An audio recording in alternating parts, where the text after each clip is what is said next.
বিনয়কে যারা দুর্বলতা ভাবে তাদের বুঝতে হবে অহংকারের আয়ু খুব ছোট, কিন্তু বিনয়ের শক্তি চিরকালীন। হ্যালো গাইস, আসসালামু আলাইকুম। সবাই কেমন আছেন? আশা করব আল্লাহর রহমতে সবাই ভালো আছেন। বেশ কয়েকদিন পরে আবারও একটা ছোট্ট ব্লগ ভিডিও নিয়ে আপনাদের সামনে চলে আসলাম জারান জারাস মম পেজ থেকে। আমি গত 30 তারিখে আমার এই দেবরের বাসায় আসছিলাম। আমার শাশুড়ি অসুস্থ ছিল, তার সেবা যত্ন করার জন্য। কিন্তু আল্লাহর কি নির্মম পরিহাস, আল্লাহর রহমতে আমার শাশুড়ি সুস্থ হয়ে সে কুষ্টিয়াতে চলে গেছে, কিন্তু আমি অসুস্থ হয়ে এখনও এই বাসাতেই পড়ে আছি। একেই বুঝি বলে ভাগ্য। ভাগ্যের লেখন কেউ খণ্ডাতে পারে না। গত 30 তারিখে আমার শাশুড়ির একটা ছোট্ট সার্জারি হয়। সেই সার্জারির কারণে আমি তার সেবা করতে তার কাছে আসছিলাম, কিন্তু আল্লাহর কি নির্মম পরিহাস, সেই দিন রাত্রের থেকে আমার হাজব্যান্ডের এত পরিমাণের জ্বর 104/5, এর নিচে নামেই না। 4 দিন পরে যখন টেস্ট করলাম ধরা পড়লো ডেঙ্গু। তার সেবা করা, আমার শাশুড়ির সেবা করা, সব কিছু করতে করতে একটা সময় আমি নিজেই এত পরিমাণের অসুস্থ হয়ে পড়ি যেটা বলার মতো না। এখন কিন্তু আমাকে কন্টিনিউ 48 ঘন্টা পর পরে একটা ইঞ্জেকশন নিতে হচ্ছে।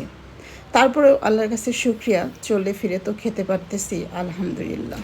আল্লাহর রহমতে আমার শাশুড়ি সুস্থ হয়ে সে গ্রামে চলে গেছে, কিন্তু আমার পাশে কেউ নেই, আছে শুধু আমার হাজব্যান্ড আর আমার মেয়ে।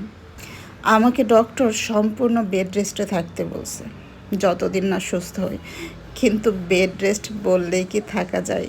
ছোট্ট একটা মেয়ে আছে, তার স্কুল, আমার হাজব্যান্ড যেহেতু মাত্র ডেঙ্গুর থেকে উঠছে, তার আলাদা টেক কেয়ার করতে হয়। সব কিছু মিলিয়ে আমি মাঝে মাঝে ভুলেই যাই আমি যে অসুস্থ।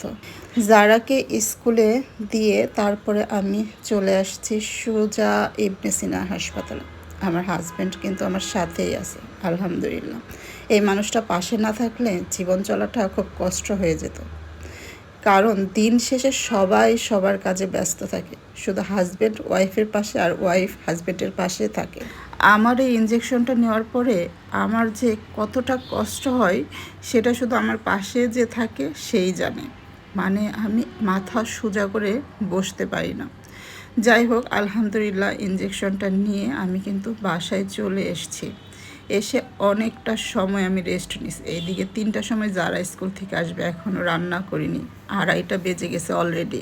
ওই যে বললাম, যদি সাপোর্ট করার মতো কেউ থাকতো তাহলে হয়তো বা আজকে রান্নাটা সে করে দিত। যারা নাই পাশে তাদেরকে নিয়ে আফসোস করে লাভ নেই। আমার আজকের ব্লগটা 16 অক্টোবরের, সাফিনের রেজাল্টের দিনে।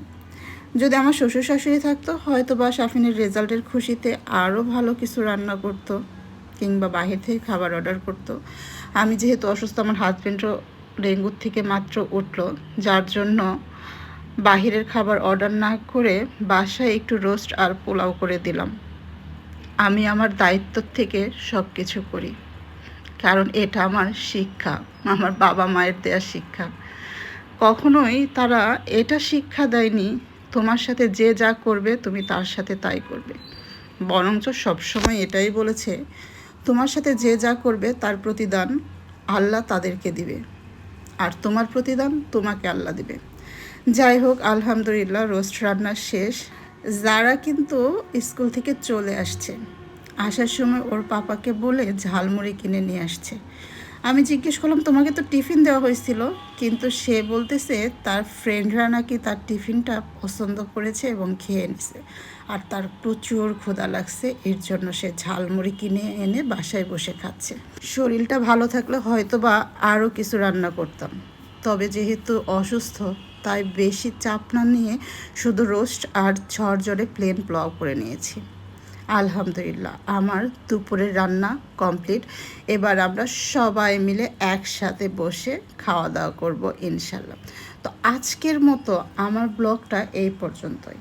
সবাই আমার জন্য দোয়া করবেন, আমি জানি খুব দ্রুত সুস্থ হয়ে ইনশাল্লাহ আবার আমি আমার কাজে ফিরে আসতে পারি।